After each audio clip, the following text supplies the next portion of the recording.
बिस्मिल्लाहिर्रहमानिर्रहीम जी। आज का लेक्चर हमने लास्ट टाइम डिस्कस किया था जी यूआरएल को, और अभी हम डिस्कस करेंगे जी ईमेल क्या होती है और ईमेल काम कैसे करती है और ईमेल अटैचमेंट से क्या मुराद है।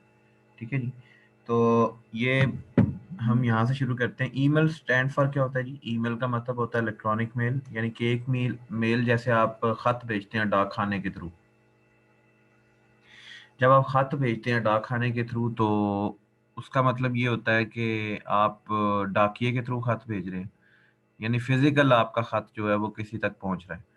तो अब इलेक्ट्रॉनिक मेल ये होती है, मेल का मतलब डाक ही होता है, यानी कि जो इंटरनेट के थ्रू जाती है। ठीक है। तो ईमेल का मतलब ये होता है कि आप अपने मैसेज को एक्सचेंज करते हैं, इवन कि आप सेम क्लास में बैठे हुए हैं, सेम बिल्डिंग में बैठे हुए हैं, पूरी दुनिया में कहीं पर भी बैठे हुए हैं, इंटरनेट को यूज़ करते हुए आप कोई भी ईमेल सर्विस को यूज़ करते हुए, चाहे वो गूगल जीमेल को यूज़ करते हुए जो गूगल की है, चाहे वो हॉटमेल को यूज़ करते हुए, चाहे वो याहू को यूज़ करते हुए, याहू, हॉटमेल, जीमेल। ठीक है, ये एग्जांपल हैं पॉपुलर वेबसाइट्स की जो आपको ईमेल सर्विसेज प्रोवाइड करती हैं। तो ये आपने एक्सचेंज करना होता है जी मैसेज और फाइल को इंटरनेट के थ्रू। ठीक है जी। तो उसके बाद मैसेज जो आप सेंड करते हैं ईमेल के थ्रू, वो आपका ग्राफिक भी हो सकता है, कोई इमेज हो सकता है, कोई साउंड हो सकती है, कोई वीडियो क्लिप, कोई सिंपल टेक्स्ट हो सकता है। लेकिन ये सबसे फास्टेस्ट वे है जिसके थ्रू आप पूरी दुनिया के अंदर कम से कम टाइम के अंदर, शॉर्ट पीरियड ऑफ टाइम के अंदर आप ईमेल को जो है वो सेंड कर सकते हैं। तो कहते हैं सेंडर और रिसीवर एक सेम बिल्डिंग के अंदर भी हो सकते हैं और एनीवेयर इन द वर्ल्ड भी हो सकते हैं जब आप ईमेल उनको सेंड कर रहे थे। इवन कि आपके साथ भी आपकी कोई सहेली भी बैठी हुई है तो आप उसको भी ईमेल सेंड कर सकते हैं। One email message can be send to multiple recipient. एक ईमेल मैसेज हम मल्टीपल रिसीवर्स को भेज सकते हैं, यानी कि आप मेरी क्लास है, मैं आपको एक टाइम के ऊपर सबको ईमेल भेज सकता हूँ। मैं अकेला आपको मल्टीपल, आप रेसिपेंट्स हैं, आप रिसीवर्स हैं, आपको ईमेल सेंड कर सकता हूँ। ठीक है जी। Email facilities provided by many internet service providers. बहुत सारे ऐसे इंटरनेट सर्विस प्रोवाइडर हैं और स्पेशलाइज्ड वेबसाइट्स हैं जो आपको ईमेल की सर्विस प्रोवाइड करती हैं। जैसे याहू है, वो याहू की लिखा होता है ABC, यानी कि एग्जांपल दे रहा हूँ, ABC, ठीक है जी, @yahoo.com। ठीक है जी।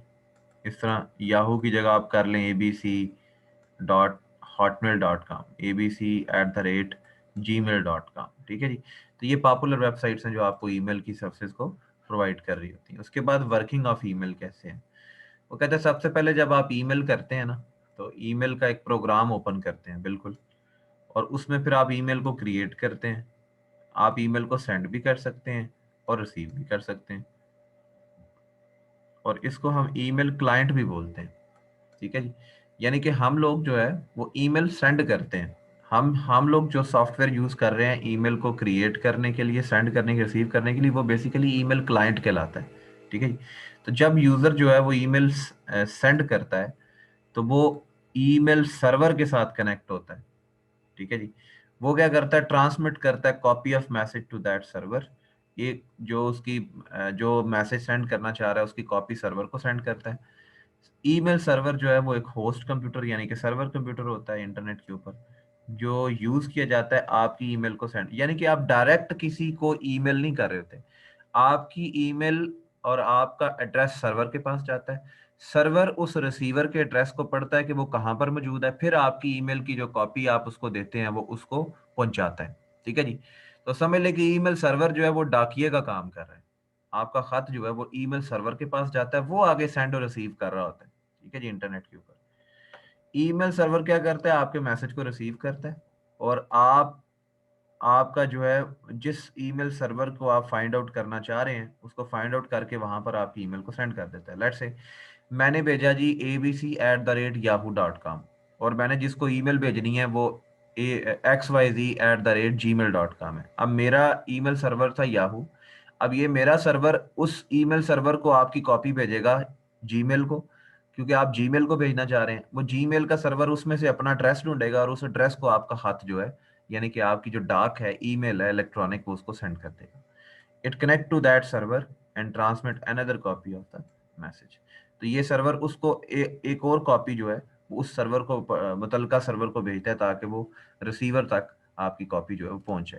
ईमेल अटैचमेंट का मतलब ये है कि आप अगर किसी को खत भेजते हैं उसके साथ आप कुछ चीज लगा कर भेजते हैं, ठीक है जी, को फाइल लगा कर भेजते हैं, ठीक है जी।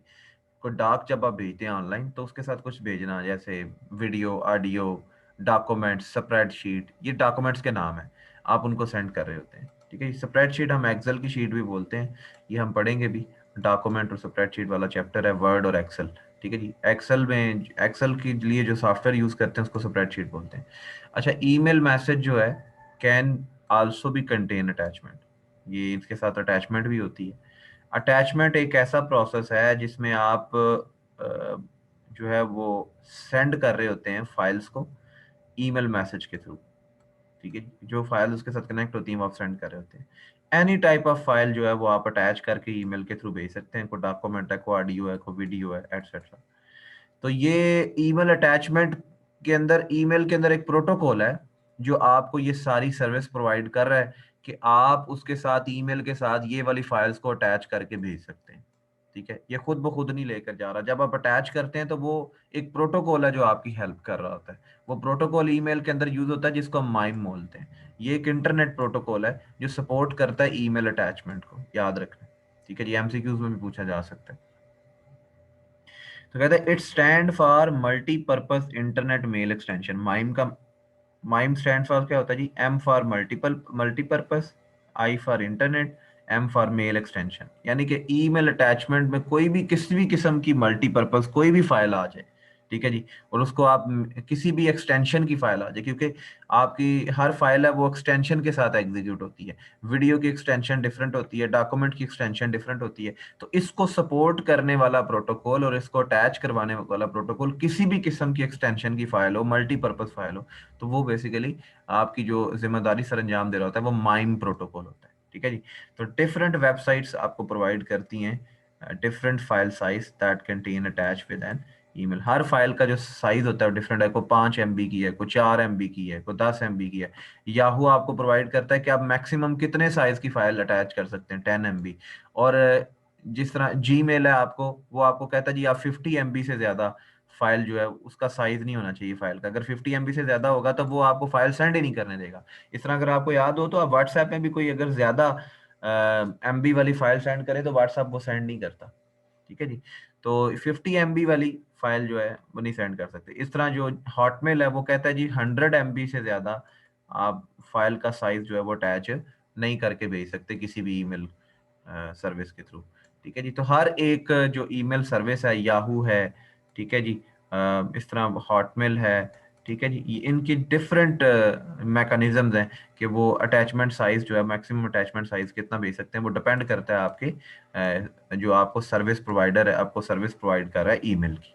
उसके बाद ईमेल एड्रेस क्या होता है? ईमेल अकाउंट, हमेशा याद रखें दुनिया में जितने भी, जिस तरह आईपी एड्रेस यूनिक होता है ना, ठीक है, अगर ईमेल एड्रेस सेम हो ना तो आप किसी और को भेजें तो वो आपका खत किसी और को भी पहुंच सकता है। तो इसलिए ईमेल एड्रेस जो होता है आपका वो हमेशा हर बंदे का यूनिक होता है, ठीक है जी। तो हम इसको लिखते कैसे हैं? इसका जनरल फॉर्मेट क्या होता है? सबसे पहले आप यूजर नेम लिखते हैं, जैसे मैंने एग्जांपल दी थी ABC। उसके बाद हर ईमेल के साथ @ साइन यूज होता है। उसके बाद डीएनएस एड्रेस यूज होता है। डीएनएस एड्रेस क्या है? gmail.com, yahoo.com, ठीक है जी। तो यहाँ पर देखें दो हिस्सों पर मुश्तमिल है, यूजर नेम और डीएनएस एड्रेस। अगर उसकी एग्जांपल देखें, जैसे माई ईमेल, आप यहाँ पर अपना नाम भी लिख सकते हैं, जैसे मेरा नाम है फरत महमूद @hotmail.com। फरत महमूद, फरत महमूद क्या है? यूजर नेम है। साइन है जो हमेशा आप यूज करते हैं। उसके बाद आप डीएनएस एड्रेस यूज करते हैं। डीएनएस एड्रेस का मतलब क्या है? gmail.com, hotmail.com, ठीक है जी, और एटसेट्रा। ये सारा कुछ जो है ये हमारी ईमेल, ईमेल का एड्रेस है कि कैसे आप एड्रेस को डिफाइन कर रहे होते हैं। उसके बाद कुछ लिमिटेशंस हैं और डिसएडवांटेज भी हैं ईमेल के, जो इसकी वजह से कुछ प्रॉब्लम्स आती हैं हमारे सिस्टम के अंदर। एक तो हमारी लैक ऑफ प्राइवेसी कहता है, सबसे पहले कहता है email does not provide high privacy. इसके अंदर जब कहता है ईमेल जब आप यूज करते हैं तो ये आपको हाई प्राइवेसी नहीं यूज करता। कहता है ये पॉसिबल है कि जब आप ईमेल के थ्रू एक कंप्यूटर से दूसरे कंप्यूटर्स, डिफरेंट कंप्यूटर्स जो है वो भेज रहे हैं, आप अपने कंप्यूटर से जब मैसेज भेज रहे हैं किसी दूसरे नेटवर्क के अंदर, डिफरेंट नेटवर्क के अंदर, तो आपका या सिस्टम नेटवर्क, नेटवर्क को चलाने वाला या फिर हैकर जो है वो आपके कंटेंट को जो आप ईमेल में सेंड कर रहे हैं वो रीड कर सकता है। यानी कि फॉर एग्जांपल ये एक नेटवर्क है, ये एक नेटवर्क है, ठीक है जी। अब ये नेटवर्क तो आपका है, आप इधर से ईमेल सेंड कर रहे हैं, अब किसी दूसरे नेटवर्क में से गुजर कर यहाँ पर इस नेटवर्क में जा रही है। अब इस नेटवर्क का चलाने वाले को क्या बोलते हैं? नेटवर्क सिस्टम या नेटवर्क एडमिनिस्ट्रेटर। ये हैकर भी हो सकता है, नेटवर्क एडमिनिस्ट्रेटर, क्योंकि इसके नेटवर्क से जो भी पैकेट गुजर रहा है ये देख सकता है। तो इसका मतलब है कि आपकी प्राइवेसी जो है वो ईमेल के अंदर ज्यादा हाई नहीं होती है। एक तो ये लिमिटेशन होगी, ठीक है जी। ये लॉन्ग क्वेश्चन में पूछा जा सकता है जी, लिमिटेशन और डिसएडवांटेज ऑफ ईमेल। अच्छा, उसके बाद हमारे पास कहता है जंक ईमेल। जंक ईमेल वो होती हैं जो अनवांटेड ईमेल होते हैं, ठीक है जी, जो आप नहीं चाहते। मैंने आपको बताया था ना वायरस के चैप्टर के अंदर भी कि अनवांटेड ईमेल को ओपन ही ना करें, क्योंकि हो सकता है उसके अंदर वायरस हो। तो अनवांटेड ईमेल को हम जंक ईमेल भी बोलते हैं, और इसको हम ईमेल की जुबान में स्पैम भी बोलते हैं, ठीक है जी। स्पैम भी बोलते हैं, धोखा, ठीक है जी। अनवांटेड ईमेल, और इसको हम स्पैम भी बोलते हैं। A person may send such email that receive does not want to read. वो कहता है ऐसी ईमेल भेजता है जिसको रिसीवर जो है उसको जो है वो रीड करना नहीं चाहता। लेकिन हमारे पास large number of junk emails जो हैं may fill the space of email account. इससे क्या होता है कि आपकी जो भी ईमेल अकाउंट आ रही होती हैं, ईमेल्स आ रही होती हैं, जारी बात है वो आपके अकाउंट में सेव होती जाती हैं, तो वो स्पेस ऑक्यूपाई करती हैं। तो वो स्पेस को बचाने के लिए भी एक ज़रूरी है कि जंक ईमेल्स को स्पैम कर दिया जाए, ताकि आपकी जो स्पेस है वो ज़ाया ना हो, क्योंकि जो आपकी वैलिड ईमेल्स हैं वो आपकी सही स्पेस को ऑक्यूपाई कर सके, ठीक है जी। उसके बाद कहता है जी नो इमोशंस। ऐसे पता है आप व्हाट्सएप के ऊपर इमोजीज भेज रहे होते हैं, तो उससे इमोशंस जाहिर हो रहे होते हैं कि आप किस तरह के इमोशंस शो कर रहे हैं मैसेज के जाने पर। लेकिन वो कहता है इसके अंदर आप इमोजी नहीं यूज करते। मैसेज जब आप सेंड करते हैं उसके अंदर आप कोई इमोशंस को एक्सप्रेस नहीं कर रहे होते किसी दूसरे के सामने। जैसे कोई इंसान आपसे बात कर रहा है तो वो फेस के एक्सप्रेशन भी चेंज कर रहा होता है, तो आपको पता चल रहा होता है कि अगर वो नेगेटिव बात भी हो लेकिन वो ऊपर से हंस रहा होता है, आपको लग रहा होता है कि मजाक कर रहा है, ठीक है जी। लेकिन अगर वो सिंपल ही आपको मैसेज सेंड कर दे तो आप तो मुंह बना के बैठ जाएंगे, ठीक है जी। तो email message can not express emotions properly. इसमें आप इमोशंस को प्रॉपर्ली एक्सप्रेस नहीं कर सकते किसी भी रिसीवर को। Receiver can not view the facial expression and voice of the sender, क्योंकि उसमें तो आप टेक्स्ट सेंड कर रहे हैं, फाइल सेंड कर रहे हैं। तो कहते हैं इसमें वो लाइव, जैसे आप मेरी अभी लेक्चर सुन रहे हैं तो आप लाइव मेरी वॉइस को सुन पा रहे हैं लेकिन मेरे फेशियल एक्सप्रेशन को नहीं देख पा रहे हैं। तो कहता है इस तरह के इमोशंस जो हैं वो ईमेल के अंदर सेंड किए नहीं जा सकते। उसके अंदर उसके बाद ये कहता है ये पॉसिबल है कि जब आप किसी को ईमेल सेंड करें तो वो उसके दरमियान डिले आ जाए, ठीक है जी, डिले आ जाए, पॉसिबल डिले। कहता है ये एक लिमिटेशन डिसएडवांटेज है। Email is read when the user connect to the internet. अच्छा, जब आप किसी को ईमेल सेंड करते हैं ना वो उसको चली तो जाती है, लेकिन जब उसका दिल करता है ना तब वो अपना अकाउंट खोल कर उसको चेक करता है। हो सकता है वो भूल जाए, तो उसको जो आपने मैसेज सेंड किया, जैसे आप व्हाट्सएप पे सेंड करते हैं, व्हाट्सएप पे या कोई और ऐप यूज करते हुए आप सेंड करते हैं किसी भी मैसेंजर पे, इंस्टा के या किसी भी, तो वो इमीडिएटली आपका मैसेज जो है वो रीड कर लेते हैं जल्दी से। लेकिन जब आप ईमेल सेंड करते हैं तो ईमेल पॉसिबल है कि वो को बंदा चेक ना करे, वो तो जब मर्जी चाहे तो अकाउंट को, ईमेल तो उसके अकाउंट में पड़ी हुई है, वो ईमेल चली गई है, तो जब वो इंटरनेट के साथ कनेक्ट होगा फिर ही अपने अकाउंट, जो ईमेल का अकाउंट है उसको खोल के वो चेक करेगा, ठीक है। लेकिन अर्जेंटली आप जो है वो उस मैसेज को बाज का नहीं देखते हैं, जिसकी वजह से आपका पॉसिबल है कि वो सेंडर और रिसीवर के दरमियान जो मैसेज एक्सचेंज हुआ है उसमें उसको पढ़ने में डिले आ जाए, ठीक है जी। तो ये यही कह रहा है when the user connect to the internet and check email account. जब वो ईमेल के यूजर इंटरनेट के साथ कनेक्ट होता है फिर ईमेल अकाउंट को चेक करता है। एन अर्जेंट मैसेज में भी इग्नोर, और हो सकता है कि जो अर्जेंट मैसेज है वो इग्नोर हो जाए या फिर डिले हो जाए अगर पर्सन उसको चेक ना करे जल्दी अपने अकाउंट को सून, ठीक है जी। उसके बाद कम्युनिकेशन प्रॉब्लम आ सकती है, किसी भी इंटरनेट की वजह से कोई कम्युनिकेशन एरर आ सकता है, कोई भी आपकी नेटवर्क डिवाइस है, कोई एक्सचेंज खराब हो सकता है, इंटरनेट सर्विस प्रोवाइडर की तरफ से इंटरनेट प्रोवाइड नहीं हो रहा, तो हो सकता है आपकी ईमेल जो है वो सक्सेसफुली डिलीवर ना हो अब कम्युनिकेशन एरर्स की वजह से, ये भी एक लिमिटेशन हो सकती है। उसके बाद बहुत बड़ी कॉमन वजह, एक डिसएडवांटेज जिसका मैंने आपको वायरस के चैप्टर में बताया था कि ईमेल के थ्रू वायरस भी भेजा जाता है, स्प्रेडिंग ऑफ वायरस। तो बहुत सारे वायरसेस जो हैं वो ईमेल के साथ, क्योंकि वायरस एक प्रोग्राम है और वो एक फाइल है, क्योंकि फाइल तो आपने ऊपर पड़ा है अटैच करके भेजी जा सकती है, तो कहता है जी ये इसके थ्रू, ईमेल के थ्रू आपका वायरस भी स्प्रेड होता है, ये भी याद रखें। तो virus can spread if the user open an email containing a virus तो वायरस स्प्रेड होता है कि जब यूजर उस फाइल को ओपन करेगा तो वो वायरस उसके सिस्टम में क्या होगा जी, प्रोपागेट करेगा, फैल जाएगा। ठीक है जी। तो ईमेल के थ्रू आप किसी भी फाइल को भेजेंगे, जैसे ही वो फाइल को डाउनलोड करेगा और ओपन करेगा, और आपको पता है जब आप वायरस कब एक्टिवेट होता था, जब आप उसको अपने फाइल कंप्यूटर के अंदर ओपन या एग्जीक्यूट करते थे। उसके बाद ये एक शॉर्ट क्वेश्चन है, बड़ा ही इंपॉर्टेंट भी है। और आईएसपी किसको बोलते हैं? आईएसपी होता है I for internet, S for service, P for provider. अच्छा जी, ऐसा आईएसपी स्टैंड फॉर क्या है कि जी इंटरनेट की सर्विस प्रोवाइड करने वाला, यानी कि पीटीसीएल इसकी एग्जांपल है।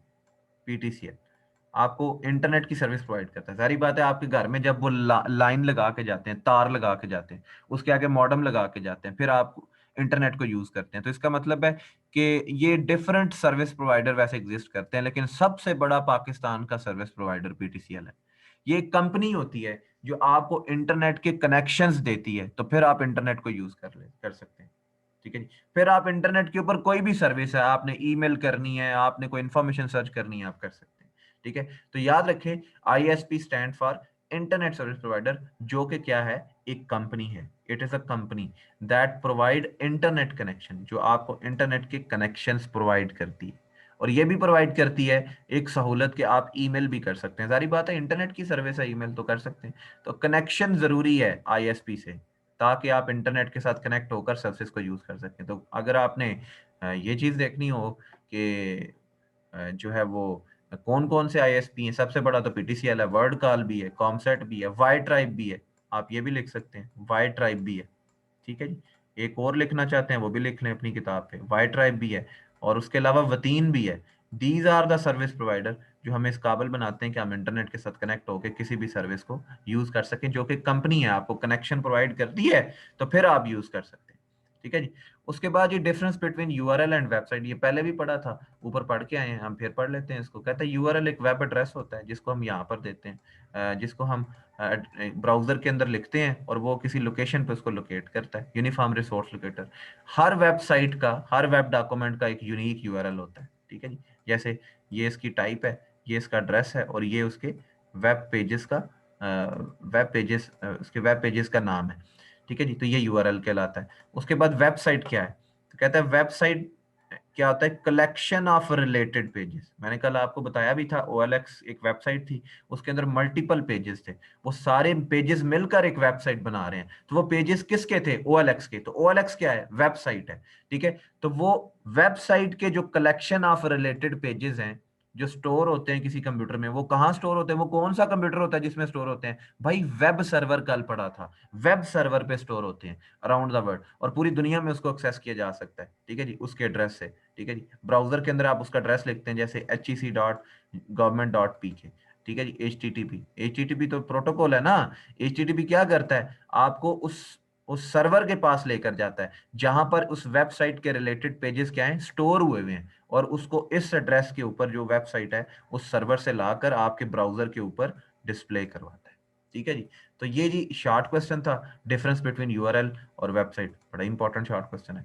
उसके बाद जी हमारे पास अगेन वही इंपॉर्टेंट शॉर्ट क्वेश्चन, और जो हमने पहले पढ़ लिया है, इंटरनेट की डेफिनेशन भी शुरू में पढ़ी है, डब्ल्यूडब्ल्यू भी पढ़ी है, लेकिन एक दफा इसको जो है वो रीड लाजमी करेंगे। तो कहता है जी internet is a collection of millions of computer around the world that are all are connected to one another. ठीक है जी। वो कहता है जी ह्यूज कलेक्शन ऑफ कंप्यूटर्स हैं, मिलियन नहीं है, ट्रिलियंस की तादाद में आपस में एक दूसरे के साथ कनेक्ट है। इसको ग्लोबल नेटवर्क ऑफ कंप्यूटर भी बोलते हैं। ये एक दूसरे के साथ टेलीकम्युनिकेशन लिंक के थ्रू कनेक्ट है। ठीक है जी। इंटरनेट के ऊपर कोई भी इंफॉर्मेशन को आपने आपने पढ़ा था पहले शॉर्ट क्वेश्चन के अंदर, फाइंड करना हो, स्टोर करना हो कंप्यूटर्स के ऊपर, तो वो सर्वर्स या होस्ट के ऊपर होता है। तो हर कंप्यूटर जो इंटरनेट के साथ कनेक्ट होता है, वो एक्ट कर रहा होता है एज अ होस्ट। वो एक टाइम पे किसी से सर्विस ले भी रहा होता है, और एक टाइम पे किसी किसी किसी को सर्विस दे भी रहा होता है। ठीक है जी। तो होस्ट कंप्यूटर आपको प्रोवाइड करता है इंफॉर्मेशन लोगों को। अच्छा जी, ये तो हो गया इंटरनेट। डब्ल्यू आपने पढ़ा था, वर्ल्ड वाइड वेब होती है, इसको हम वेब भी बोलते हैं क्योंकि इसके अंदर दुनिया की तमाम वेबसाइट्स की पेजेस स्टोर हुए होते हैं। ठीक है जी। It provide the facility to publish information. आपने कोई भी इंफॉर्मेशन पब्लिश करनी हो इंटरनेट के ऊपर, वेब की सूरत के अंदर, वेबसाइट की सूरत के अंदर, तो आप उसको डब्ल्यू के ऊपर पब्लिश करते हैं। ठीक है जी। इट इज, क्योंकि आपने पढ़ा था ना, the process of publishing the page, it is called the publishing of the page. ठीक है जी, जिसके ऊपर आप किसी वेब पेजेस को पब्लिश करते हैं वो पब्लिशिंग ऑफ पेज कहलाता है। तो कलेक्शन ऑफ डॉक्यूमेंट्स या फिर वेब पेजेस जो स्टोर होते हैं कंप्यूटर के ऊपर परमानेंटली, जिसको आप इंटरनेट के साथ कनेक्ट होकर पूरी दुनिया के अंदर एक्सेस कर सकते हैं। यही बात है ना कि OLX को सिर्फ पाकिस्तान के अंदर नहीं एक्सेस किया जा सकता, वो किसी वेब सर्वर के ऊपर www के ऊपर उसके पेजेस स्टोर हैं, जिसको पूरी दुनिया में इंटरनेट के साथ जो लोग कनेक्ट होकर उसको कहीं पर भी एक्सेस कर सकते हैं, यूज कर सकते हैं। तो कहते हैं www एक सर्विस है जो आप अवेलेबल होती है इंटरनेट के ऊपर, इसकी वजह से आप हर टाइम आपको 24 आवर आप उस वेबसाइट को एक्सेस कर सकते हैं। It uses the internet for its existence. तो उसकी इसमें वो इंटरनेट के ऊपर वो किसी भी टाइम के ऊपर उसको जो है वो यूज कर रहे होते हैं। अच्छा जी, उसके बाद आता है जी सर्च इंजन। लेकिन ये सर्च इंजन जो है, बल्कि आज के लिए इतना ही काफ़ी है। ठीक है जी, ये सर्च इंजन न्यूज़ ग्रुप और ये लास्ट टॉपिक है, ये इंशाल्लाह कल जो है वो ख़त्म हो जाएगा। ठीक होगा जी। हाँ जी, तो जी आज के लिए इतना ही काफ़ी है।